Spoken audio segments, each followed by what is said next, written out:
ব্যাটিংয়ে লস হওয়ার মূল কারণ ম্যাচ ভুল ধরা না।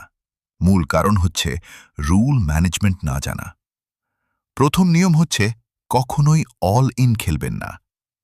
আপনার মোট ব্যালেন্স যদি 10,000 টাকা হয়, তাহলে এক ম্যাচে স্টেক হবে সর্বোচ্চ 5 থেকে 10%, এর বেশি না, কারণ আপনি জানেন না কোন ম্যাচটা লস হবে।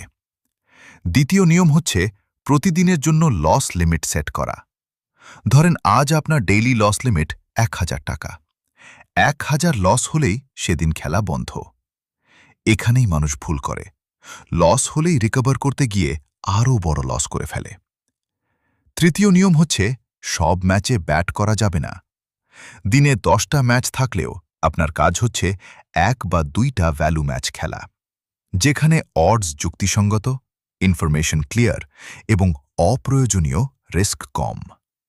বেশি ম্যাচ মানেই বেশি লসের সুযোগ। চতুর্থ নিয়ম হচ্ছে একই স্টেক ব্যবহার করা।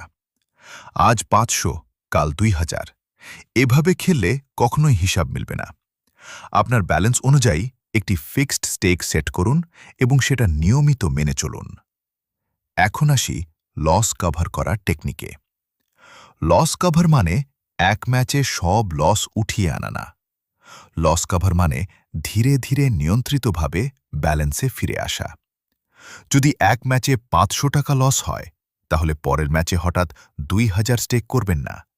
একই স্টেকেই খেলবেন। জিতলে লসের অর্ধেক উঠবে, আবার জিতলে পুরোটা কভার হবে।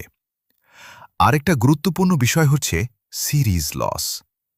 যদি টানা 2টা ম্যাচ লস হয়, তাহলে স্টেক কমাতে হবে অথবা খেলা বন্ধ করতে হবে। টানা 3টা লস মানেই আপনার সিদ্ধান্ত নেওয়ার ক্ষমতা তখন আবেগে চলে গেছে। এই অবস্থায় খেললে 100% লস হবে। অনেকে মনে করে বোনাস দিয়ে লস কভার করবে। এটা সবচেয়ে বড় ভুল। বোনাস মানে অতিরিক্ত রিস্ক, অতিরিক্ত কন্ডিশন, আর শেষ পর্যন্ত ব্যালেন্স জিরো। নিজের মূল ব্যালেন্স দিয়েই খেলুন, হিসাব করে খেলুন। সব শেষ কথা, ব্যাটিংয়ে জেতা মানে প্রতিদিন জেতা না। ব্যাটিংয়ে জেতা মানে